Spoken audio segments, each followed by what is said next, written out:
Hey everybody, I'm the Otaku Artist, and today I'll be drawing and talking about my trip to the convention Too Many Games 2025. This is my second video on the topic, the last being a vlog for my 2023 trip. Now, I was planning on vlogging last year as well, I recorded the footage and everything, but I decided to stop doing vlogs for the foreseeable future. I don't really like filming, and my camera quality is not great. But if you are interested on what that trip was like, my friend Later Gator to You did a few vlogs on it, and I'm in it. Video is in the description. Now before I get into talking about the con, let's talk about what I'm drawing. I'm drawing my persona along with two of my friends' personas. You know me, embracing the cringe is my brand, so I tried to make a very cringy furry XD drawing. At the con, I met up with some friends, and two of them are fellow furries who made their own fursuits. I really like the designs of both of their personas, so I wanted an excuse to draw them. This was very much a trust in the process, oh god, it looks bad, but I have to keep going kind of drawing. It's been a bit since I've drawn furry art, and I really struggled with drawing the head shape and snout in particular, especially since I was going for a more simple style. I'm not really sure why I struggled so much with the snout, because, I used to do, animal studies. I've drawn animals all the time, mostly dogs, so, I know how to draw a snout, but I don't know, man, I just struggled with it. Now, even though I struggled with the drawing part, the coloring part was actually extremely fun, which is out of character for me because I hate coloring and shading. I'm not completely happy with this drawing, but it was an experiment. I learned that I definitely like sticking to my regular, more detailed style with thinner line art. But I will say, kind of going crazy with the colors was a lot of fun. The persona on the left is named Trick, who is a jack-o'-lantern Halloween-themed fox, and on the right is Fenrir the wolf. And of course in the middle is Wolfie my persona. So, with all of that out of the way, let's get into talking about the con itself. Now for this year, I went very casually. I was originally planning on cosplaying, but because of a lot of expenses and trying not to go too crazy with spending at the con this year, I went without a cosplay. I could have reused my previous two cosplays, but I didn't feel like dressing up as them again, especially since I've worn my Zelda cosplay a lot. I also considered just being a furry and wearing wolf ears and a tail and casual clothes, but my thought process was that since it's a gaming con, there won't really be many furries, and the last 2 years, I didn't really see any furries. Well, this year my friends came in their fursuits, and I saw other furries walking around, so, I should have just embraced the cringe and done it. Oops. Next year, I'm hoping to cosplay. I have a few ideas floating around my head on who to cosplay as next. So that was a tiny, small hiccup for this trip, but unfortunately not the last. As a lot of you may know, I'm a big fan of The Runaway Guys, a popular, long-time Let's Player channel. I grew up watching Chugga and a bunch of those YouTubers and streamers and that whole community.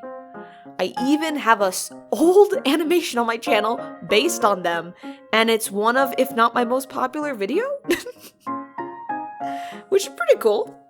So, when TRG announced they would be at the con this year, I was hyped. I was so excited to finally meet Chugga and Claire and Josh Jepson too. However, then I looked at my flight plans. Typically, Sunday is a very slow day for the con. People are packing up and there really isn't much to do, aside from the second cosplay wrestling session. And the con closes early that day. So when I booked my flight to leave on Sunday night, I didn't think much of it. Right before the con, the schedule came out.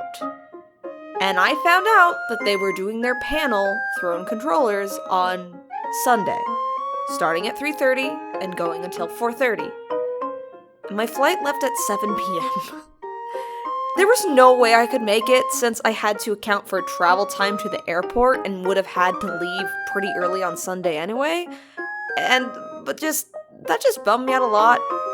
But I tried not to let it get to me, and thankfully, I was able to look past that and still have a fantastic vacation. And I had hope that I'd at least be able to say hi to them if I spotted them at the con. However, that would not be the last of my troubles this trip.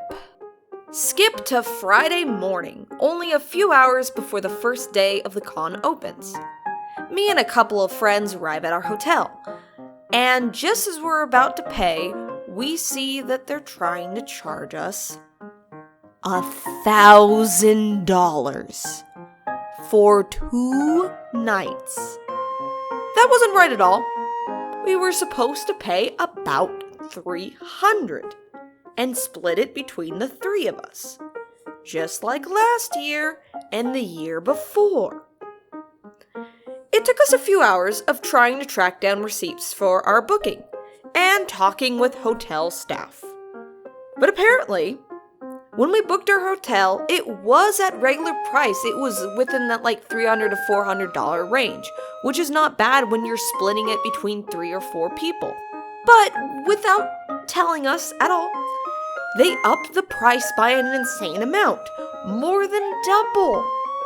The worst part is, they kept on being like, check your email, look at the receipts, so we can see what price you bought it at.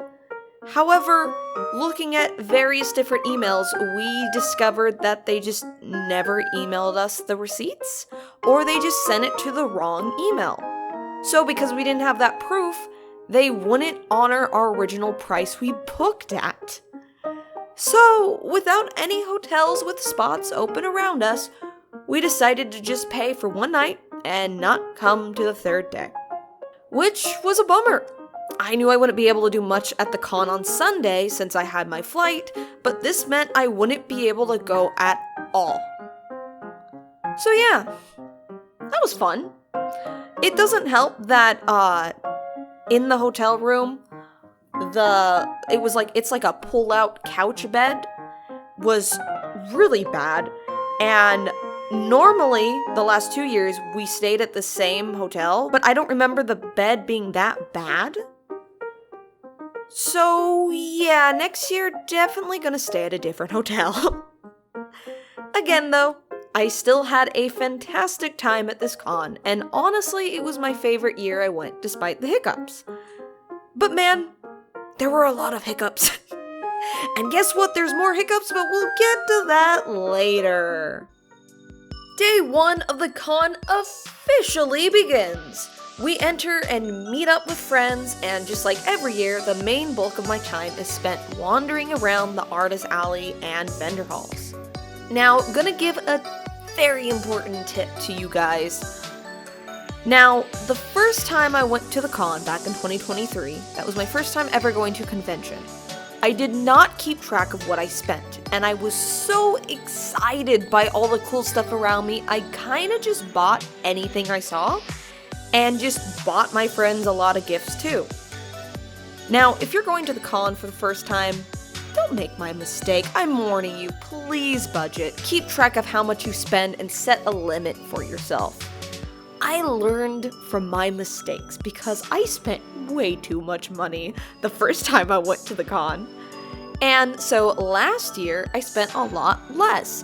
And this year, I spent even less and I stayed within my budget, which is awesome. I'm proud of myself because even though I didn't get too much from the con this year, what I did get was unique and awesome.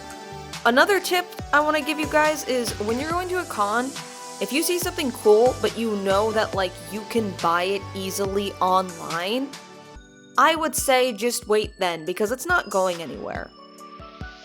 Especially if you compare it online and see that it's actually cheaper to get online than at the con. Another tip to give is you can also kind of barter and bargain with a lot of vendors and stuff, which is really nice. Sometimes on Sunday, some vendors and artists will actually cut the price of a lot of their stuff. So yeah, just a few little con tips for you guys. Later in the video, I'll show you guys what I got. I got a lot of cool, like, unique things.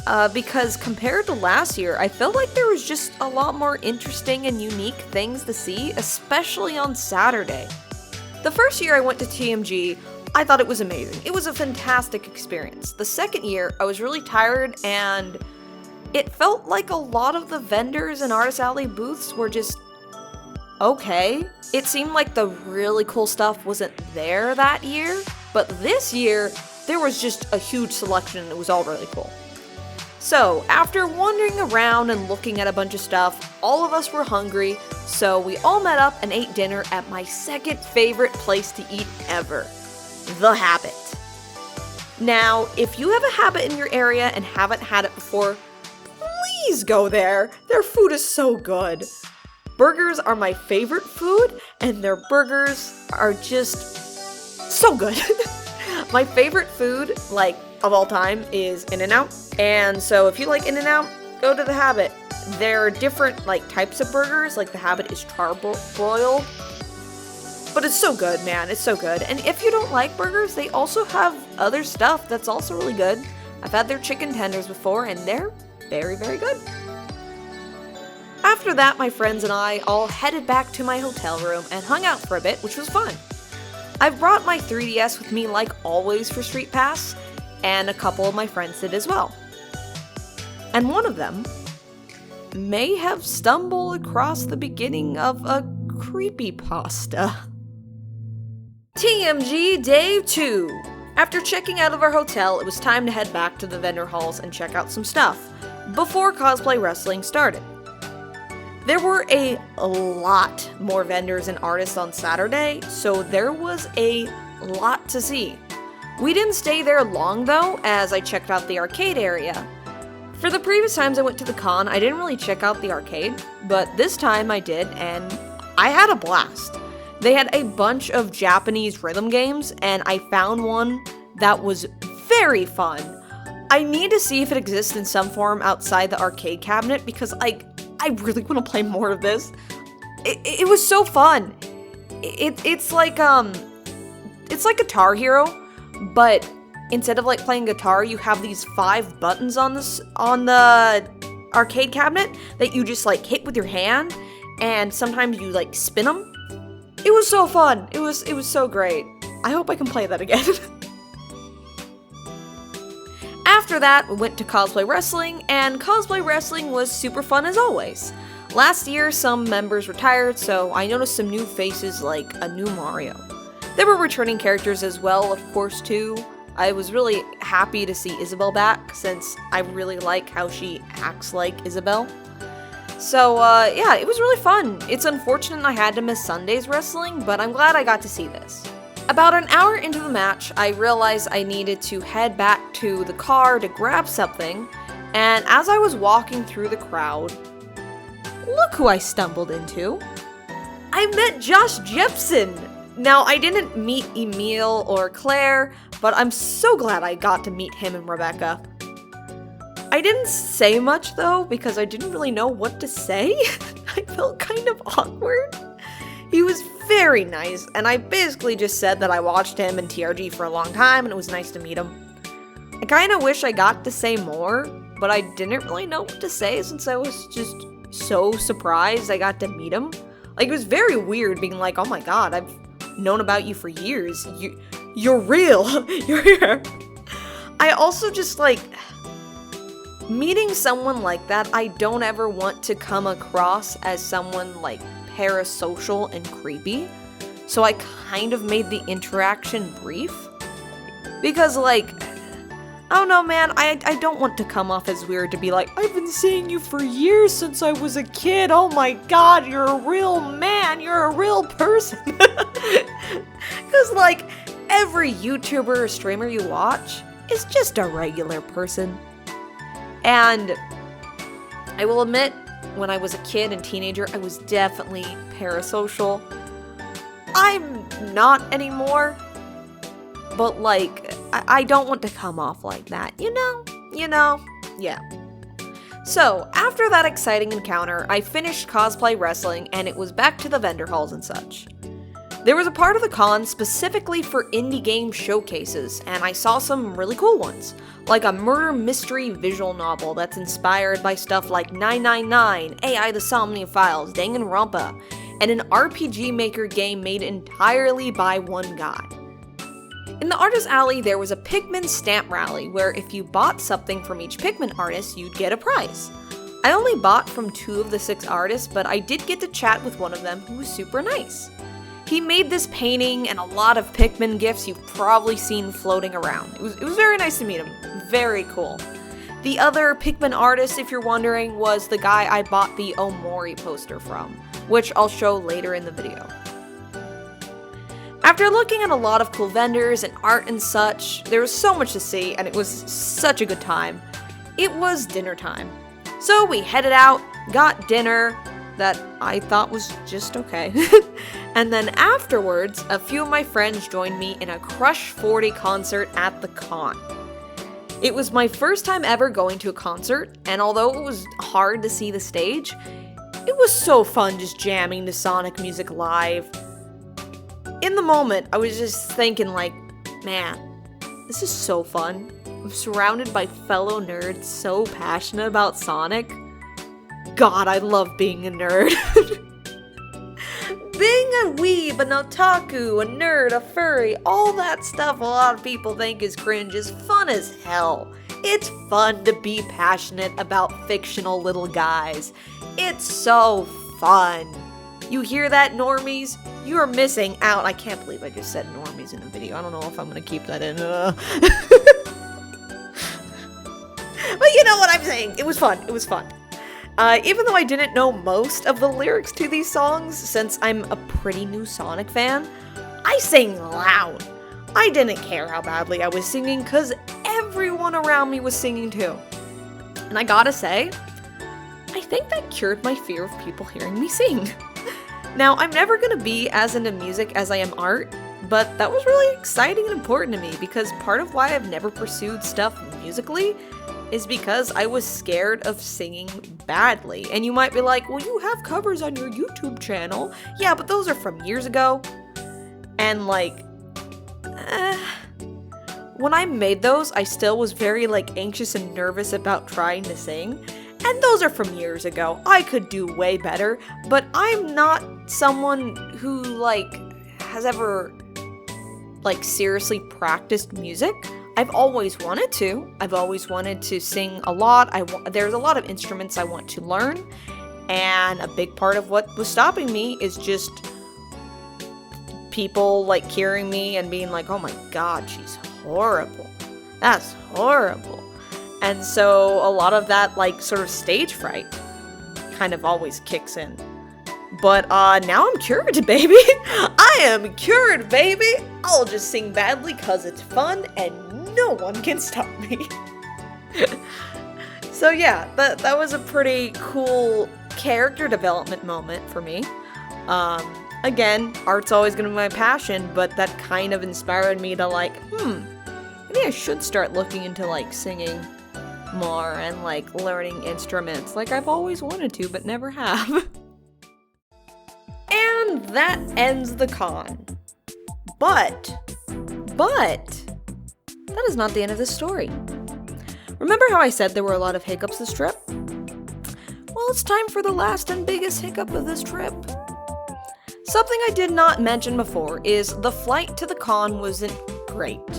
There was a lot of delays, and one plane I got on was so stuffy and hot, while the second plane I got on was freezing. I'm someone who loves the cold, by the way. Keep that in mind. In my place, I typically have the air always pretty cold. The AC is always cold. This was freezing to me. So yeah, I don't know what was going on with both of those flights. The airline also never told us through the app or otherwise the gate I was supposed to be at. So like 20 people and I, all trying to get on this flight, we're all talking to each other trying to figure that out.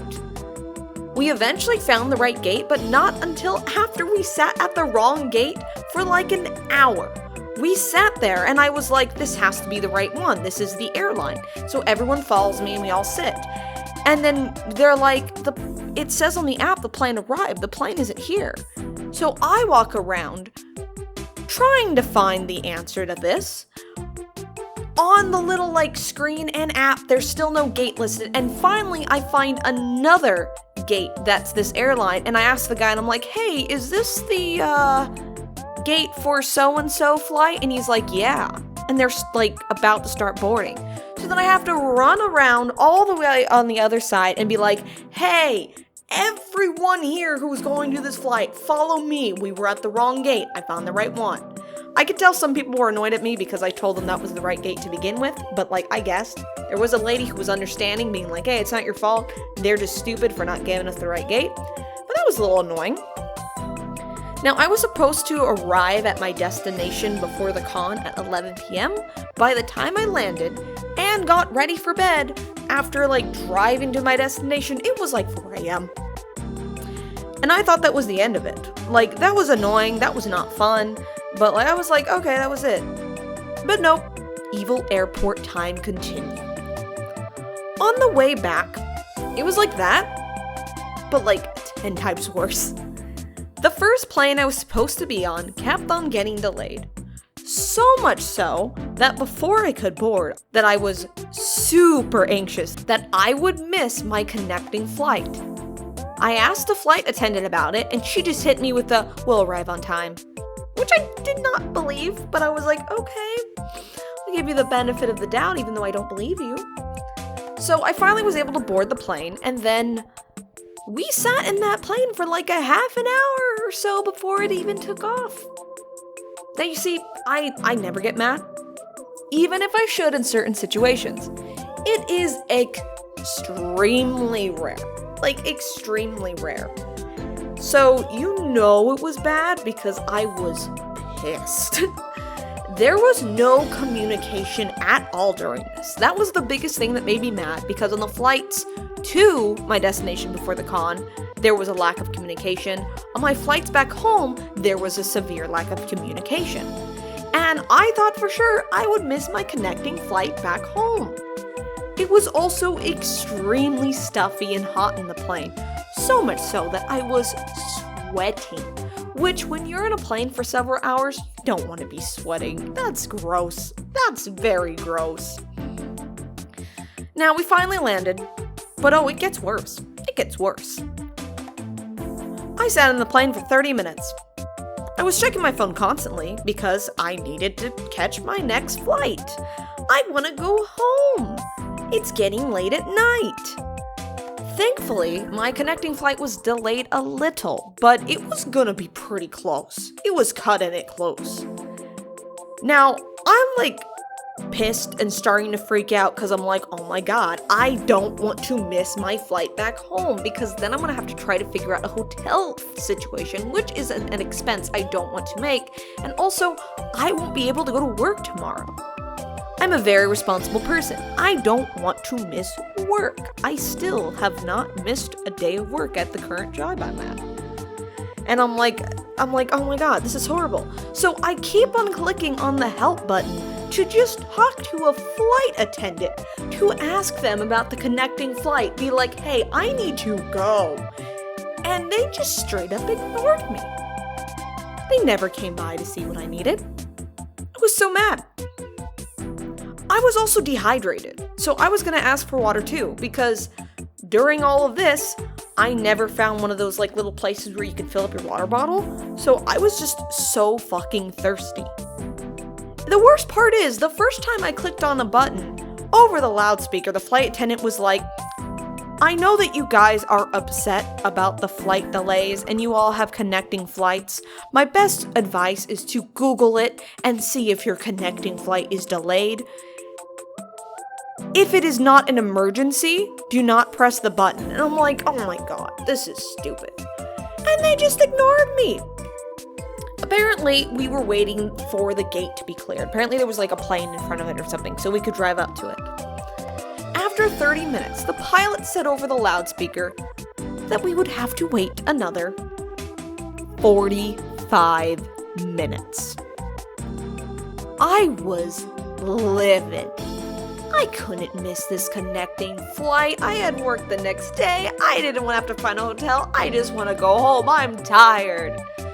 I was so mad and anxious, and by the time we were actually able to get off the plane, my next flight had already been boarding for a while and was about to take off. So, I'm the type of person who is very much not someone who pushes past people. I let people go in front of me. I'm nice and polite and a little bit of a people pleaser sometimes. But no, I pushed back everyone in that plane. I booked it. I ran and ran. I was out of breath. I was hot. I was exhausted. People were staring at me since it was late at night and this airport was really quiet and very empty. But I kept going. And keep in mind, on my phone, it said it was a 12-minute walk to where I needed to go in the airport. And I needed to catch the flight. It was cutting it so close. And I ran and ran and ran. And somehow, I made it. Right before the plane took off. They were boarding the last bit of people. So I collapsed in the plane. I was hot and sweaty. I looked like a mess. Everyone on that plane, including the flight attendant, was staring at me, looking at me like, what happened to you? I didn't care how bad I looked. There was a nice lady across from me who was like, oh, your shoes are untied. And I think that was her way of being like, what happened to you? And so I explained to them what happened. And I was so dehydrated and thirsty. But the thing is, we couldn't drink water until the flight, took off. And then we were able to get, drinks. I was so thirsty. I was so tired. I was exhausted. And this was late at night. And I'm someone who I used to be a night owl, now I'm a morning bird, so I like to wake up at 6 a.m. and go to bed at 10 p.m. So I was tired. This was way past my bedtime. So by the time I got home, it was super late. It